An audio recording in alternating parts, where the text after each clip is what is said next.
Good morning students. आज का अपना टॉपिक है शेयर कैपिटल। पूंजी प्रत्येक व्यवसाय का जीवन रक्त होता है। पूंजी के बिना किसी प्रकार की व्यावसायिक गतिविधियों का संचालन करना संभव नहीं हो पाता है। कंपनी के पार्षद सीमा नियम के उद्देश्य वाक्य में जिन उद्देश्यों का उल्लेख किया जाता है उन उद्देश्यों को पूरा करने के लिए कंपनी में पूंजी की आवश्यकता होती है। इसके लिए कंपनी अंशों के द्वारा सीमित अथवा असीमित दायित्व वाली कंपनी अपने पार्षद सीमा नियम में पूंजी वाक्य का उल्लेख करती है, जिसमें अंशों की संख्या एवं राशि का उल्लेख किया जाता है और उस पूंजी से कंपनी का पंजीयन करवाया जाता है। अंश पूंजी क्या है? अंश पूंजी से आशय वह पूंजी जिसे अंशों को बेचकर प्राप्त किया जाता है, ऐसी पूंजी को हम अंश पूंजी के नाम से पुकारते हैं। अंश पूंजी के विभिन्न स्वरूप हैं। मैं इन विभिन्न प्रकार के अंश पूंजी के वर्गीकरण को स्वरूपों को आप लोगों को एक्सप्लेन कर रहा हूँ। सबसे पहला आता है ऑथराइज्ड कैपिटल, रजिस्टर्ड कैपिटल अथवा नॉमिनल कैपिटल, अधिकृत पूंजी अथवा पंजीकृत पूंजी अथवा अंकित पूंजी। वह पूंजी जिससे कंपनी का पंजीयन करवाया जाता है। अर्थात पार्षद सीमा नियम के उद्देश्य वाक्य में पार्षद सीमा नियम के पूंजी वाक्य में जिस पूंजी का उल्लेख किया जाता है, ऐसी पूंजी को हम पंजीकृत पूंजी के नाम से या अधिकृत पूंजी के नाम से पुकारते। कंपनी अपने जीवन काल के अंतर्गत इससे अधिक अंश पूंजी का निर्माण नहीं कर सकती, इससे अधिक अंशों को जारी नहीं कर सकती। इसीलिए इसको हम अधिकृत पूंजी के नाम से, अंकित पूंजी के नाम से भी हम इसको पुकारते हैं। अगर कंपनी अपनी ऑथराइज्ड कैपिटल से अधिक पूंजी का निर्माण करना चाहती है तो सबसे पहले कंपनी को अपने पार्षद अंतर्नियम में परिवर्तन करके अपनी ऑथराइज्ड कैपिटल को बढ़ाना होगा। आवश्यक प्रस्ताव पारित करके ऑथराइज्ड कैपिटल को बढ़ाना होगा और ऑथराइज्ड कैपिटल को बढ़ाकर कंपनी इस प्रकार की पूंजी का निर्माण कर सकती है। तत्पश्चात आता है इश्यूड कैपिटल, निर्मित पूंजी। ऑथराइज्ड कैपिटल का वह भाग जिसे कंपनी के द्वारा इश्यू कर दिया गया, जिसे कंपनी के द्वारा जारी कर दिया गया है, चाहे ये पूंजी जनता को जारी की गई है या किसी अन्य रूप में जारी की गई है, नगद के रूप में या नगद के अतिरिक्त किसी अन्य प्रतिफल के बदले अगर जारी की जाती है तो वह भी निर्मित पूंजी के अंतर्गत सम्मिलित होती है। तत्पश्चात आता है सब्सक्राइब्ड कैपिटल, अभिधत पूंजी। इश्यूड कैपिटल का वह भाग जिसे जनता के द्वारा सब्सक्राइब कर दिया गया है, जिसे जनता के द्वारा खरीद लिया गया है या खरीदने का प्रस्ताव दे दिया गया है, ऐसी पूंजी को हम अभिधत पूंजी के नाम से, सब्सक्राइब कैपिटल के नाम से पुकारते हैं। तत्पश्चात आता है कॉल्ड अप कैपिटल, जिसको हम बोलते हैं याचित पूंजी। अभिधत पूंजी का वह भाग जिसे कंपनी ने अपने अंशधारियों से मांग लिया है, जिसकी याचना कंपनी के द्वारा अपने अंशधारियों से कर ली गई है, ऐसी पूंजी को हम कॉल्ड अप कैपिटल के नाम से पुकारते हैं। तत्पश्चात आता है paid up capital. Paid up capital प्रदत्त पूंजी, या इसको हम दूसरे रूप में चूकता पूंजी के नाम से भी पुकारते हैं। कॉल्ड अप कैपिटल का वह भाग जो अंशधारियों के द्वारा कंपनी को चुका दिया गया है, मतलब वास्तव में जो अंश पूंजी कंपनी को प्राप्त हुई है, जो पूंजी कंपनी को प्राप्त हुई है अंशों का विक्रय के माध्यम से, जो धनराशि कंपनी को प्राप्त हुई है, उसको हम पेड अप कैपिटल के नाम से पुकारते हैं। कंपनी अपनी बैलेंस शीट के अंतर्गत सबसे पहले ऑथराइज्ड कैपिटल लिखती है, तत्पश्चात इश्यूड एंड सब्सक्राइब कैपिटल लिखती है, तत्पश्चात कंपनी पेड अप कैपिटल लिखती है। पेड अप कैपिटल का ही उल्लेख कंपनी को अपने अमाउंट वाले कॉलम के अंतर्गत करना होता है, क्योंकि वास्तव में कंपनी के पास में पूंजी जो आई है वो पेड अप कैपिटल ही है, प्रदत्त पूंजी ही होती है। आता अनकॉल्ड अप कैपिटल, अयाचित पूंजी। अभिधत पूंजी का वह भाग जिसकी याचना अभी तक कंपनी के द्वारा अपने अंशधारियों से नहीं की गई है, ऐसी पूंजी को हम अयाचित पूंजी के नाम से पुकारते हैं। मतलब आवंटित अंशों में से अंश जो किए गए हैं उनमें से अभी तक कुछ धनराशि कंपनी के द्वारा मांगी नहीं गई है, ऐसी पूंजी जो नहीं मांगी गई है, जिसकी याचना नहीं की गई है, उसको हम अयाचित पूंजी के नाम से पुकारते हैं। फिर आता है रिजर्व कैपिटल, आरक्षित पूंजी। कई बार कंपनी अपनी सामान्य सभा में आवश्यक विशेष प्रस्ताव पारित करके अयाचित पूंजी के एक भाग को भविष्य के लिए सुरक्षित कर लेती है, जिसकी याचना केवल कंपनी अपने समापन के समय ही कर पाएगी। इसके पूर्व में कभी भी कंपनी को पैसे की आवश्यकता हो, कंपनी इस पूंजी की याचना नहीं कर सकती है। ऐसी पूंजी को हम आरक्षित पूंजी के नाम से, रिजर्व कैपिटल के नाम से पुकारते हैं। रिजर्व कैपिटल कंपनी तभी बना सकती है जबकि ऐसा करने के लिए कंपनी का पार्षद अंतर्नियम कंपनी को अधिकृत करता हो तथा कंपनी ने अपनी सामान्य सभा में इस आशय का विशेष प्रस्ताव पारित करके उस पूंजी को रिजर्व कर लिया हो। यहाँ पे एक बात स्पष्ट करना चाहूँगा, रिजर्व कैपिटल में और रिजर्व एंड सरप्लस में अंतर होता है। Reserve and surplus undistributed profit के रूप में माने जाते हैं। वो पूंजी नहीं है, वो हमारे अवितरित लाभ हैं जो भविष्य की सुरक्षा के लिए कंपनी इस प्रकार का प्रोविजन बनाती है। जबकि रिजर्व कैपिटल पूंजी का वह भाग है जिसकी याचना कंपनी केवल समापन के समय ही करेगी। समापन के पूर्व कंपनी के द्वारा इस प्रकार की पूंजी की याचना नहीं की जा सकती है। ऐसी पूंजी को हम रिजर्व कैपिटल के नाम से पुकारते हैं। तो ये विभिन्न स्वरूप थे, ये विभिन्न प्रकार थे अंश पूंजी के। अब प्रश्न उठता है, अंश कितने प्रकार के होते हैं? अंश मुख्य रूप से दो प्रकार के होते हैं। एक होता है इक्विटी शेयर और दूसरा होता है प्रेफरेंशियल शेयर, या जिसको हम कहते हैं प्रेफरेंशियल शेयर और इक्विटी शेयर।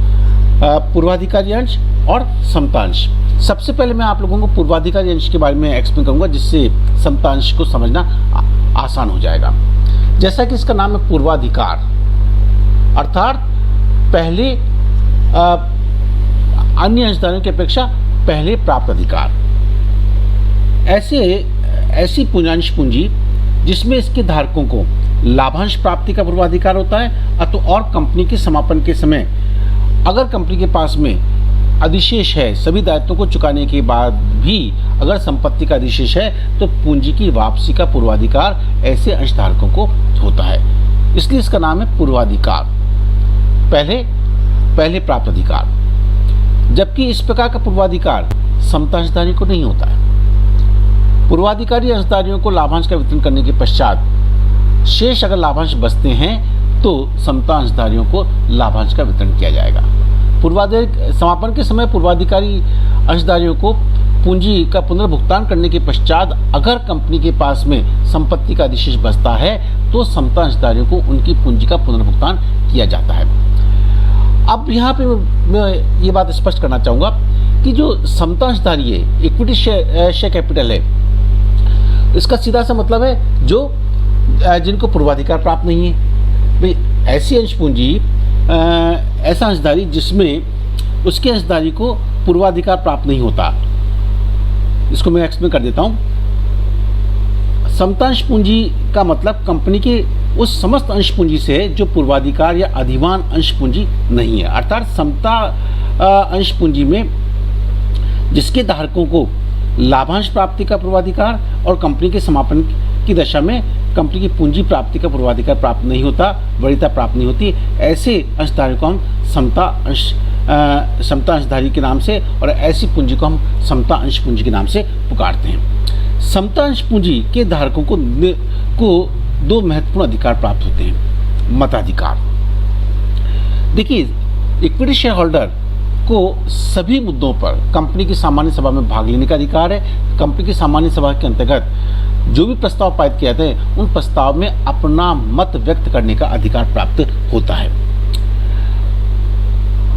जबकि ऐसा अधिकार प्रेफरेंशियल शेयर होल्डर को नहीं होता। प्रेफरेंशियल शेयर होल्डर केवल उन्हीं मुद्दों पर मताधिकार का प्रयोग कर सकता है जो उनसे संबंधित है।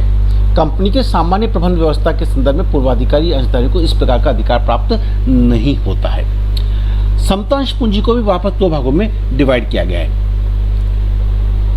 एक आता है मताधिकार सहित with voting right equity shares, और तो ऐसे समता अंशधारी जिनमें उनके अंशधारियों को, ऐसे समता अंश जिसमें उनके अंशधारियों को मताधिकार प्राप्त है, ऐसे अंशों को हम मताधिकार सहित समता अंश पूंजी के नाम से पुकारते हैं। दूसरा आता है लाभांश, मतदान एवं अन्य किसी प्रकार के विविधात्मक अधिकार युक्त विद डिफरेंशियल राइट्स अंश पूंजी, समता अंश पूंजी के रूप में हो सकती है। देखिए, यहाँ मैं एक बात स्पष्ट करना चाहूँगा।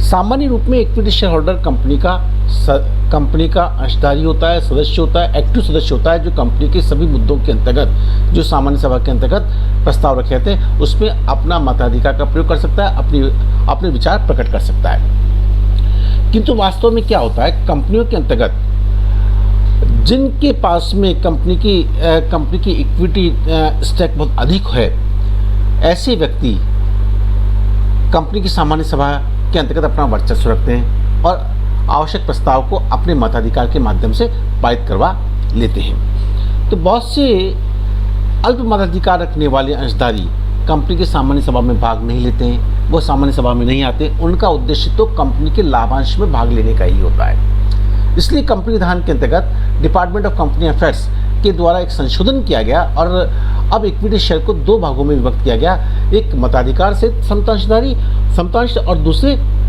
विविधात्मक अधिकार रखने वाले समतांश। अब विविधात्मक अधिकार वोटिंग राइट के संदर्भ में हो सकते हैं, विविधात्मक अधिकार लाभांश के संदर्भ में हो सकते हैं, या अन्य किसी रूप में इस प्रकार के विविधात्मक अधिकार हो सकते हैं। अंश पूंजी के पश्चात मैं आप लोगों को ये स्पष्ट करना चाहूँगा कि अंश पूंजी में परिवर्तन किया जा सकता है अथवा नहीं किया जा सकता। देखिए, यहाँ मैं स्पष्ट रूप में आप लोगों को बताना चाहता हूँ। कंपनी अपने पार्षद सीमा नियम के पूंजी वाक्य के अंतर्गत अपनी अंश पूंजी का उल्लेख करती है, जिसमें अंशों की संख्या, अंशों का अंकित मूल्य और कुल अंश पूंजी की राशि का उल्लेख किया जाता है। और इसी पूंजी को हम पंजीकृत पूंजी के नाम से, रजिस्टर्ड पूंजी के नाम से या ऑथराइज्ड कैपिटल के नाम से हम इसको पुकारते हैं। कंपनी अपने जीवनकाल के अंतर्गत इसी कैपिटल को जारी कर सकती है। किंतु कई बार ऐसी स्थिति आती है कि कंपनी के कार्यभार में वृद्धि हो गई, या कंपनी को और अधिक पूंजी की आवश्यकता हो गई, या कंपनी के पास में पूंजी का अधिशेष पड़ा है। तो ऐसी कंडीशन के अंतर्गत हो सकता है कंपनी अंश पूंजी में वृद्धि करे, हो सकता है कंपनी अपने अंश पूंजी में कमी करे, या अपने अंशों को स्कंद में या स्कंद को अंश में परिवर्तन करके, या अंशों के अंकित मूल्य की राशि में वृद्धि करके, या अंकित मूल्य को स्प्लिट करके कम राशि में विभक्त करके परिवर्तन कर सकती है। ऐसे परिवर्तन करने के लिए हमारे कंपनी विधान की धारा 61 के अंतर्गत प्रोविजंस दिए गए हैं। इसके लिए कहा गया है कि कंपनी अपने पार्षद अंतर्नियम से अधिकृत होने पर अंश पूंजी में परिवर्तन कंपनी के द्वारा किया जा सकता है। अर्थात पहले कंपनी को पार्षद अंतर्नियम से अधिकृत होना होगा। अगर कंपनी के पार्षद अंतर्नियम में इस प्रकार का अधिकार कंपनी को नहीं दिया गया है, तो सबसे पहले कंपनी अपने पार्षद अंतर्नियम में आवश्यक संशोधन करेगी और आवश्यक संशोधन करके इस प्रकार के अधिकार को प्राप्त करेगी। तत्पश्चात कंपनी